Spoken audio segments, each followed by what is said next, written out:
what you need to invest in young people.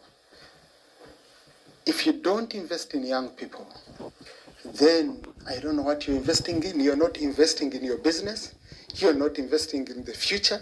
You're not investing in sustainability.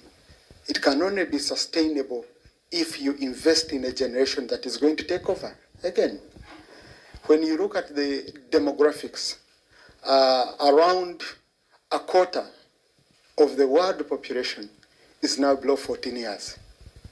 And only 10% of the world population is above 65 years.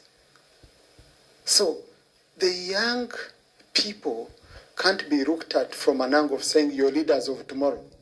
You're leaders of today because you're in charge of the world. It's your world. So no one can lead it for you.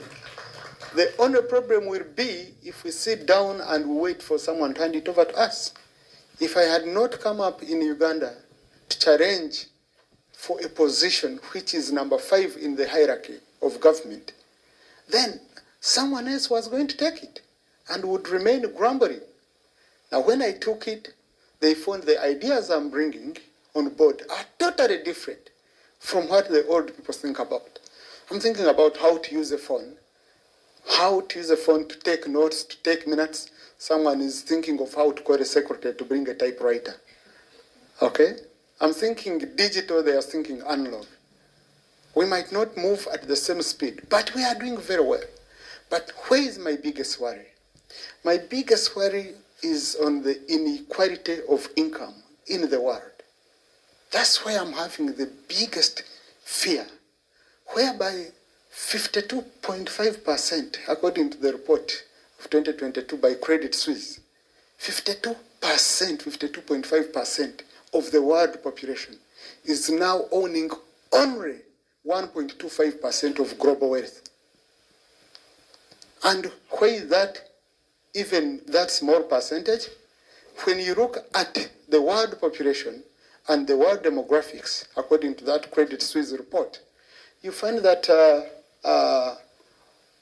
only 5% of millionaires, okay, are outside North America, Europe, China, Pacific Asia.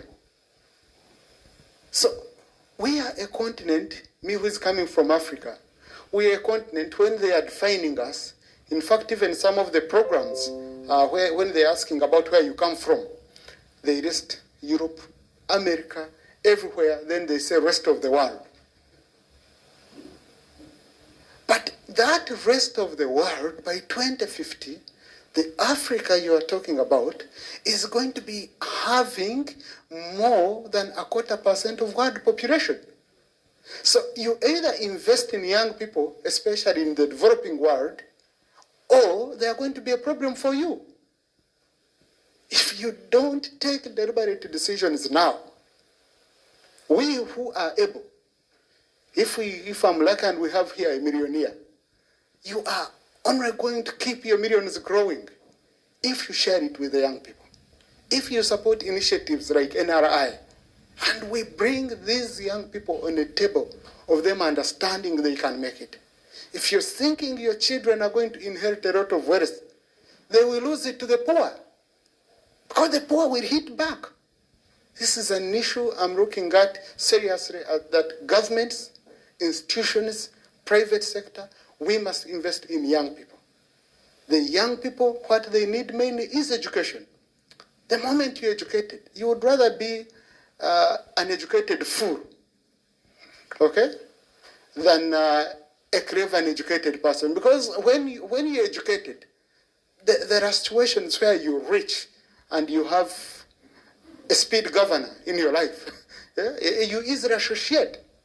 You can easily be accommodated anywhere. I have seen situations I'm able to reach where I've reached because of education. So we must, and I want to thank the Commonwealth Secretariat. Yesterday, the Deputy Secretary General, we had a very interesting evening. And then after I had many UK government officials meeting me since yesterday, and I want to thank you. Have been at the EU with the European Commission, and we've had very interesting dialogue on these issues. But above all, governments, private sector, we must invest in young people. If we don't, they are going to be a problem for us. I hope we shall have more interaction.